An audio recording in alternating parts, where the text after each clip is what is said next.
Welcome to Fade the Public. This is your host, Leo Herrera, on a mission to spread the truth. Let's work. Yo, it's go time, showtime, never backing down time. One shot, yo, make it count, yo. What's up, everybody? I got Octavian here with me. This guy is an inspiration for all of us.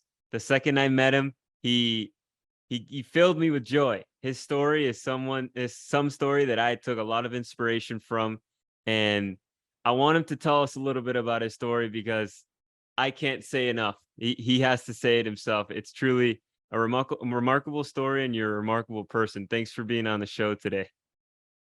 Thank you, Leo. I really appreciate you creating time and inviting me over. So tell us a little bit about yourself, about your childhood, and I feel like people need to know your story. Thank you, Leo. I want to start by a quote that was said by Steve Biko. Steve Biko was one of the freedom fighters in South Africa, and he said, if there's no enemy within, one enemy without will do you no harm. So I grew up in rural Tanzania, East Africa, and my village were maybe having around 400 people, and it was disconnected from everything. When I mean that, it was disconnected. We had to walk 17 miles to get to an access road. And then once you go to that access road, there was no, you had to wait. You're not sure when the car will come for you to get to the next biggest town. So really pretty much what the way I was brought up was in the farm, farming. My parents were farmers, mostly just for food. Because mostly they're the only ones that were the main producers, and we as children were helping them.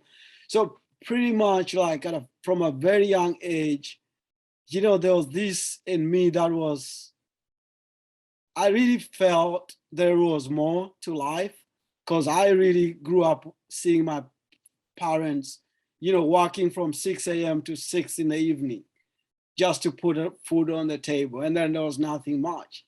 And then, so that builds curiosity in me, and then wanting to learn more and to grow. And I believe life has more than what we have right now. But I didn't know what it was. As one time I was telling a friend that I'd see a plane fly over, our village, and I didn't know what it was. And I was maybe 11, 12, and I was like, what is that? If that thing carries people, one day I want to be in it. And, at that point, I didn't know how would that happen. We have to walk 17 miles to get to the unaccessed road. That was a dream, almost an impossible dream. But I kept telling myself every time I'd see a plane, I would stop whatever I was doing. I would look up and say, if that thing carries people, I want to be on it one day. I think it's cool. And so I think really, I was just discontented. I didn't know what to do. And I remember even so most at that, when my friends started going to school, I didn't go to school until I was 11, because my that's actually elementary school. So I've always been the oldest in class. And when I wanted to go to school, my parents could not afford the fees, and I had to go fishing with my brother and then sell the fish, and then that's why I was able to get the money to go, register myself. So that was my childhood pretty much was fetching for yourself. Yeah, there was food at home, but then everything else you had to go fetch it for yourself. You have to fend it for yourself. Yeah. So, we had to do everything ourselves as children too. If you needed extra, I didn't have shoes until I was 11 years old. That's when I put on shoes for the first time. But really, there were maybe a few families, 3, 4, 5 families in the village that, there were a little bit, they had some shops that, they were selling some salt and stuff, and their parents could afford shoes. So there were very few people in the village that had shoes. But so that was my background, and it was really hard, to break out of that. But in me, there was just that nudge of, wanting more, but then I didn't know how to get out of. And how was that environment like? I mean, were a lot of people depressed, or, I mean, in a bad state of mind, or did they Yeah. know they didn't really know anything differently, so they were just kind of like grateful for what they So had? so yeah, and at that in the village we didn't have TV, we didn't have internet, nothing. That's why I said I didn't know even what the airplane was, you know. So the life, people are always happy, people would smile, but then pretty much like, you know, some of my friends started being parents as young as maybe 16, 17, girls even 13, they had babies. That's pretty much, you know, how the life was in the village, because there's nothing else. You don't know what to do. You know, you can't really travel because, you know, traveling is far away. You have to walk 17 miles and then to get to an access, and you don't have the money. So even if when you get there, you don't have the money to pay to get to the city. So pretty much people at least, you know, on the outside were happy, but then, you know, mostly like you just not really get married, but just, you know, start a relationship, have family. Maybe some people, some of my friends that are still alive, they have like maybe 10, 15, 20 children from different women, you know. Wow. So it's like, and then they're into alcohol and drugs Yeah. and things like that, because that's how, you know, people Yeah. find pleasure, you know. And so that's the what is it, the environment that I grew up. I have some friends that have lost into drugs because, you know, they overdose themselves because, you know, they said, you know, Octavian, and these are the people that I hung out with, you know, I stayed with, I played with, and it hurts, but then it's like, and somehow I don't know, I can't really tell you Rio how I was protected out of that, but somehow I never felt to do what they were doing. Though they were my friends, I loved them. I hung out with them. They would do their drugs. I'll sit there and watch them. But I never like really desired to do it. And then later in life, actually, some of them protected me, like Octavian. No, you shouldn't do these things, you know, because maybe you come help Wow. us later, you know. So, but that's like the background. That's how I grew up, and there was everything that, you know, could take me downhill. But then I believe that, you know, there was more to life, and somehow, you know, as I believed, and and and and like I didn't. My most desire was I wanna be better. I wanna help my friends. I wanna Yeah. help my family. I wanna help myself. And but I didn't know what to do. But I believed there was something out there that could, and that was the curiosity, pretty much the curiosity, and believing that there was more to life kept me going and not That's that doing maybe some of the things that my friends were doing. that's powerful, man. I salute you for that. I mean, it's so easy to get into those temptations, especially when you're kind of isolated and away from everything. And for you to always have that hope, that's so inspiring. And I'm inspired by that a lot. And So I think also just going back to it is like, it's very hard in yeah, I that bet. state, even looking back, because you don't see the hope. You know, I didn't see the end. Like one day I'll be even here in the US talking to you, Leo. I didn't see that. I didn't know how it will unfold. And I never even thought about it. It was out of my league. So it's at that moment, I think it was just, I don't know how to put it, but you know. And one saying that I like, and it was told to me by somebody else that I had on my podcast who has no hands and Mm, plays golf, and he yeah, I plays watched that one. with through his limitations. He says God gives his toughest battles to Mm, his strongest mm, warriors. mm. Awesome. And I like that. Yeah. and you're such a representation of that. You're a It's strong God. warrior, my It's man. God. Yeah. Oh Thank yeah. you. And I mean, you kind of answered this, but what motivated you to be different from those from your village? Was it that hope that really got you out of that? So yeah, so the main thing was the hope, like believing there was a better life out there somewhere someday. And so I really kept pushing that. But I Yeah. didn't like, by pushing, I wasn't doing anything intentionally, but I was doing what I like to say, you know, do what, and these things that I'm sharing, it's not, I didn't know them then. But I think right now, those are some of the lessons I've learned. Like I was doing what I could control. Yeah. What I could control back then was not to use drugs, because that was within my means. I didn't have, you know, whatever was coming in the future. That was out of my control. But not to use drugs, not to give up hope, not just to, you know, create necessary responsibilities that, will limit me to be in the village, like just having children in the village, because otherwise I would have to stay there and feed them and provide for them.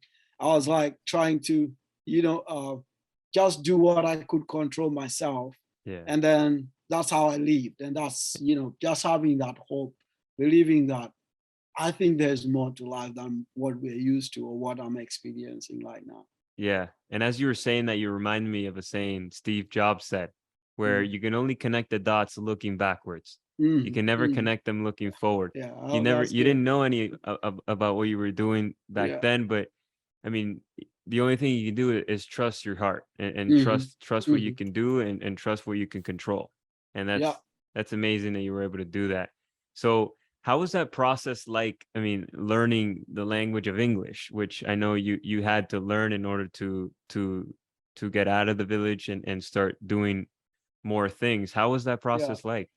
So as I said that I was very as I said, like life was very hard in the village.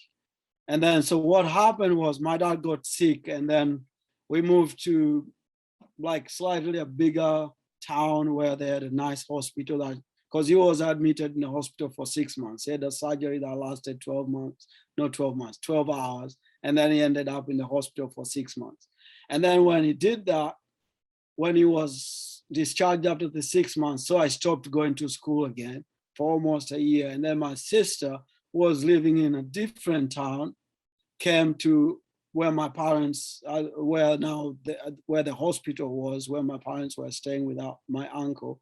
And then she realized if I continue staying there, I won't be able to go to school. And she was like, school is very important. You need to have education because, in Tanzania, there are no jobs. And if you don't have education, your chances are even very minimal. And again, going back to my curiosity was like, I needed to do something that will help my family. And the only thing that in Tanzania that people were talking about is education.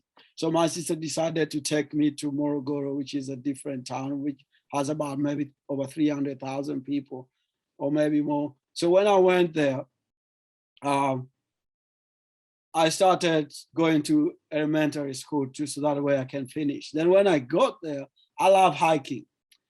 So again, my sister wasn't very well-to-do, so she didn't have the money and everything. So I had to, I was hiking, and then one day I met these tourists that were asking me for direction how to get to the peak, where actually I was coming from. I was descending and they were going up. So they asked me like, how can we get there? I didn't know, but I knew what they were asking because there's nothing else in that trail except going to the peak. So they said, well, how can we get? So I ended up just pointing, giving them direction because I didn't speak any English. And at that point, a light bulb moment came to me like, actually, this is a business. But then I'm like, how can I do this business? I have a challenge. And the challenge was I needed to learn the language. But also in Tanzania, another point that really nailed it down was in Tanzania, we do elementary school in Swahili. When we go to high school, everything changes into English. So the transition becomes very difficult. So I said, okay, fine. I went back home, went to my English teacher and asked him for a textbook that I can use. And what I used to do, like during the day, I will just, not during the day. During the day, I'll go to school and then I'll come home, maybe help a little bit. But then at night, I'll read, like I'll try to run about the tenses and everything. And then after I started like having a little bit of understanding. So what I'll do, I'll go to school and then after that, I'll go on the street and then just stop anyone and everybody that I thought they spoke English because at home no one spoke English. I had two goals. One was to practice my English and another one to see if these people can come with me for a hike and then maybe they can pay me a little bit so that way I can make an extra money to buy uniform and pens and stuff like that. So it really worked really well. So it helped me not only in my business, but also to learn how to practice my English. That really helped me big time in my education. So I put a lot of faith in education at that moment. One day me and you are gonna hike Mount Everest. I'm calling it. I actually did Mount Kilimanjaro, which is the highest, the tallest mountain in Africa. So Oh, I'm here wow. to do Everest. I would love to. I did Kilimanjaro in 2007. That's awesome. Yeah. So what are you most motivated to change in the world today, and why? So I think for me, the biggest thing is the education system. Because again, as I said, actually, it's funny that you asked me that, because so when I go to this bigger town, and then actually my sister lived very close to university. So there was like, people dress up, wear tie to go to class and everything.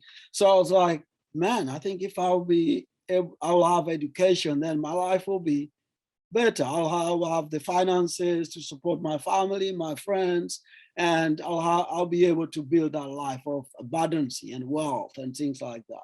So I really worked really hard, though, even though I didn't have money, but then I'm grateful for, I'm in the process of, teaching English and tour guiding. I met a lot of great people that really supported me, trained me, mentored me. So that way, I was able, some of them even like, particular one family supported me even through school fees and everything to go through university. And then as I was also working as a tour guide, I met another family that later I met this lady that now she's my wife. And then I came to the US, and then I went I did a master's program, an MBA, master's in business administration. I graduated 2018. But then looking back, I'm like, okay, I have a master's, I have a bachelor's, I have everything. But then I'm not where I wanted to be. And then looking back, I'm like, I think the education system has failed me and many, many, many people, because what is happening, there's a gap, like the gap of what is real, what is the reality on the ground, and what I learned in school. Like what I learned in school, when I came out here, it's not, the thread is not the same. So it's like, it's pretty much, I feel like when I graduated, for example, from a graduate school, I started from scratch, learning how to do, how to work, but also the education system really, because I've always wanted to be an entrepreneur. But then the education system, that it trained me and prepares me to be an employee, So it's like, you need to get a job. And then pretty much I felt like I had to start, because I didn't have the experience. And as I said, I'm from Tanzania, start from at the very bottom, pretty much. But again, it's like, I went back to the bottom line to learn how to work, how to do all these things to serve someone else. When I believe, I have what it takes. I've started a lot of things in the past, but then the education system didn't really prepare me to take off. But then it prepared me to serve someone else. So in my life, so for example, when I came to the US in 2016, there was an entrepreneur, a great friend of mine, came to speak at my university. And then he said, I'm here, I want to help people from, developing nations to start and own their own businesses. And I could, whatever he was saying, it resonated with me. I connected with him, sorry. And after connecting with him, what happened? He started mentoring me. He started, helping me, teaching me principles, business principles, wealth creation principles. And I realized, like, none of those things I learned at school, those things were not taught in school. And this guy, he learned all these things by doing it. So I'm very passionate about the education system, because it's pretty much, I think, unless you want to become a doctor or an engineer, or this STEM program, then probably, the education, whatever that learning, it is relevant. But anything else is pretty much, it's a general education.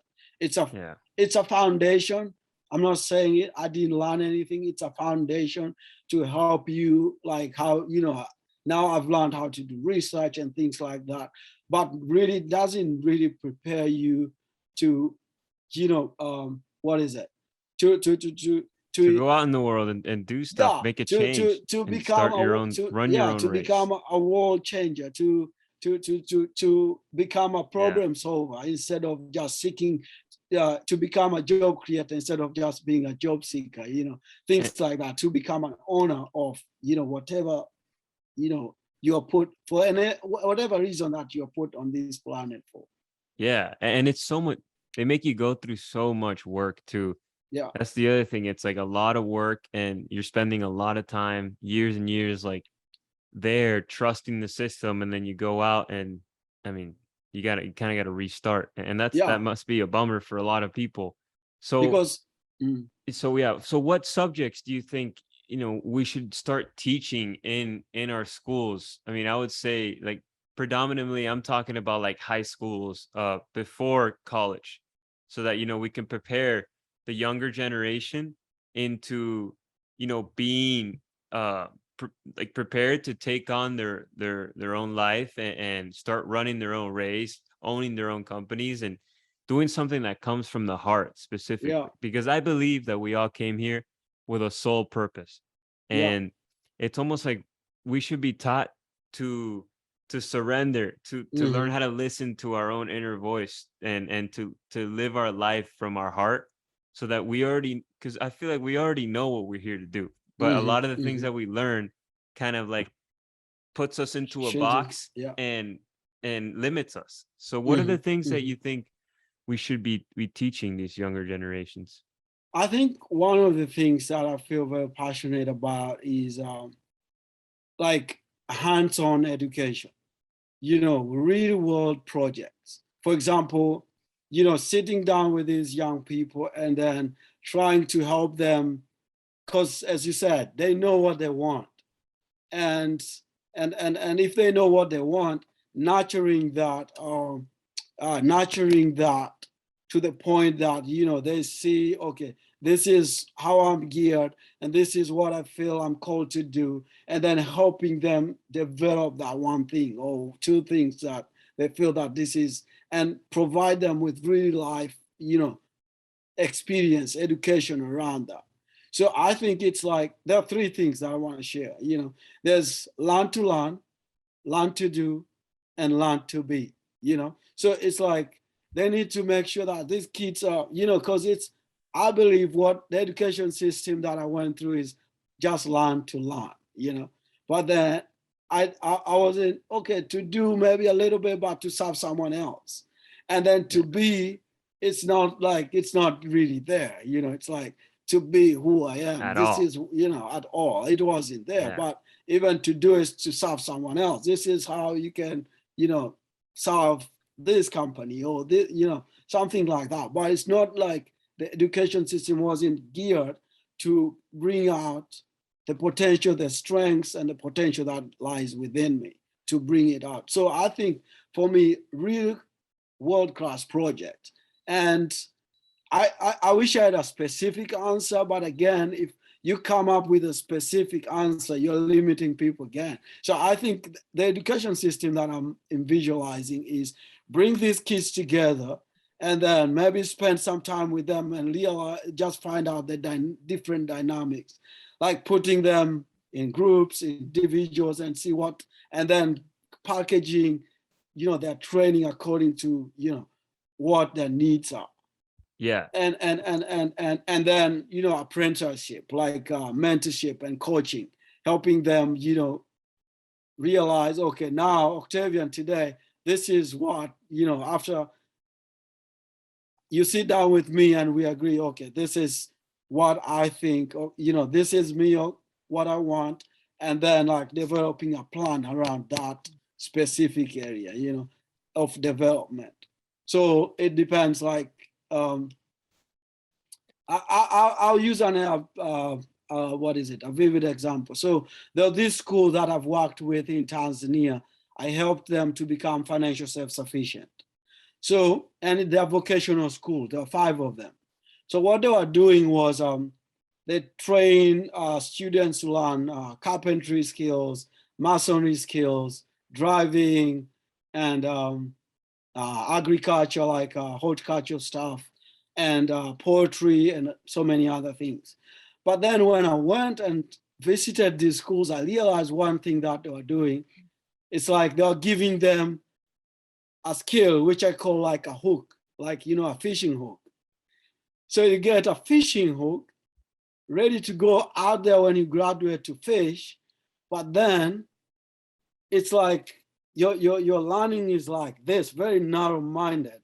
Like the base, they did a lot of work for you, and then you're given a hook, and then you need to go fish, but you don't know what to do. You just know the tip of the iceberg. You don't know what is under the underlining part of it. So I'll explain what I mean by that. So when I started talking to them, I said, does every department that you train these students have a budget? Yes. How do you come up with that? How did you come up with different vocational skills that you want to teach these kids? Did you engage your students in that process? Because that's the learning, that's the education. It's not just feeding me with information. Yes, what happens is, so the student will graduate with carpentry skills. What they will do, they'll put their workbench in front of their house or their parents' house, and then they'll sit there waiting for customers to come. But you're brand new, nobody knows you. It's very hard unless it is your brother, your father, your mother, your aunt, then they can give, but otherwise no one will come give you a business brand new from school. So I was like, what you can do is like from the word scratch, from the beginning, when you're starting a new year, engage the students. How do you, as a school, plan about your school budget, the department budget? Engage them. Like if you're coming up with a new department, how does that thinking go through? Like, how do you go through to analyze why is this a feasible idea we need to implement? Because that's the thinking that they need to go to take with them when they graduate. Like, okay, I'm a carpenter, but also it's like, is it, instead of you just training them, because I asked them, do you sell the whatever product that they make? Yes. Who does the selling? It's the school that does the selling. I'm like, these people then when they graduate, they're expected to sell and they've never sold anything on their life. Yeah. So we need to take them out there to sell, to actually to seek for buyers. We need to make pictures of what the work that they've done. If it is a roof, if it is a garden, if they have poultry, they have layers, chicken that lay eggs. Let's take eggs out there and sell it. So that way, when they're raising eggs later, they know how the process look like. Yeah. And actually, if you go on my LinkedIn, you'll see I'm running with students on the street going to sell bread, because one of the school, they were making bread. One of their training was bread making. So bakery. So I said, we need to go, and because there was a market nearby. We'll carry, each student I think we're given like 10 buns of bread. Let's go sell it. We went within 30 minutes, we sold everything. Now it changed, it opened their mind like, wow, instead, because they were just waiting at school for people from the community to come and buy. And like, no, you need to go where the people are, where the customers are. That's actually old going school. And doing stuff. Yeah. So hands-on experience, and that's what I was doing. And they were able, because they were depending 100% from school fees. Now through this system that I was working with them, they were able to reduce their school fees, because now the school was making money from other, the businesses. Instead of just giving education, they were making money. So that's the kind, I don't know if I've answered your question, you're super but that's clear. That's the kind of education, hands-on experience, where students are not just learning about marketing, but going out, take them this semester, they learn about marketing, or this week, next week, take them to the street, take them to the company, take them to Walmart, stop people, talk to people. If it is a selling class, don't just keep them in class to learn about selling. That's not selling. They need to do it. Actually retaining valuable skills that they can go out and actually do. They need to learn how to, to deal with rejection, because rejection is not, people are not rejecting Octavian, but they're rejecting maybe, the way I presented it, or they're not interested, or it's not solving their problem. So you need to help them with that mindset, but it's not learning in class. It's Absolutely. out there. Yeah. So I think that's the part that, yes, I have an MBA, but most of the things was class oriented. When I got out, I'm like, I've never been rejected before. How can I do this? This guy is rude. This guy, but then it's not. That's normal. You know, the people that have been doing it's like, Octavian, this is normal. Where are you from? You know, and not like necessarily where I'm from, location wise, but it's like, you know, where have you been in this? You know, Yeah. so it's like that's hands-on experience. You know, helping these children to learn. But again, I can go into other details like, you know, savings is important. Like in Tanzania, you know, we're teaching these students how to save money, you know, how to invest their money, you know, how to have emergency funds and things like that. So that way, you know, it's like if something happens in your business, you have some funds that can, you know, help you out. Instead of going to your father and telling him, you know, I don't have anything and you've been in business, then what kind of a business person are you? So it's like, at least I have $50, I need 20 more. Then that's, you know, in Swahili, in my language, in Swahili, we have a saying, an empty hand cannot be licked. You need to have something in there, you know. So that way, even when you go to the bank, you've never done anything, you just have a business plan. No one will take you in unless it's your father's bank or your parents' bank, you know. Because it's like, you need to do something to show me that you have a proven track of whatever you're doing. Or if it is like, yes, business, something happens, the business went under, but then what do you have? You can't tell me you have nothing. So and at the end of the day, we got to go out there and do it, because I mean, like after school, like you're gonna have to go out there and get your hands dirty. So like transferring from just sitting down doing homework, like memorizing stuff, to actually like valuable projects that we can transfer. I mean, I think that's totally amazing. And I love your three mottos: learning to learn, learning to do, and learning to be. And it's so powerful, man. Going back to my English, when I was learning English, so learn to learn, that's what I was doing at night. And learn to do, I was going to streets, you know, stopping backpackers, tourists, anyone that I thought spoke English. And then learn to be, it's like, now I use that to take people for the hike. And it's like, that was a tool now I could use to help me even be better and even make some income. So and it's this is a great foundation for a huge project that I know is coming soon, because this is something the world needs, and somebody's got to take action. And there's nobody more inspired than you to do this, it looks like. And I'm super inspired to do this as well. And I appreciate really having you on this talk. And I learned a lot from just everything that you're saying. I took a lot of inspiration, and I'm sure a lot of people did, from your story. And look who you've become. I mean, you're an amazing person, and I'm so grateful to have you on this podcast. Me too, Leo. I appreciate you, man. Thank you. And I just want to say one more thing. You know, I like Mahatma Gandhi. Once he said, you know, you should be the change that you wish to see in the world. And I think, Leo, you are that change. You know, with your microphone, you know, you can't, maybe you couldn't do other, but, you know, with your microphone, you are the change that you wish to see. You want to be the voice of the voiceless. And thank you for what you do. I appreciate you, man. Thank you, brother. Always. Thank you guys for watching this episode. I know you guys got a lot of inspiration from it, and there's some change that needs to happen. Something will happen. I know, with this amount of energy behind it, there's good things on the way, guys. I appreciate every one of you guys for staying until the end of this video.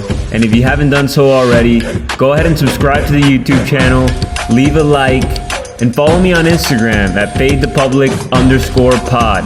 I'll see you in the next one.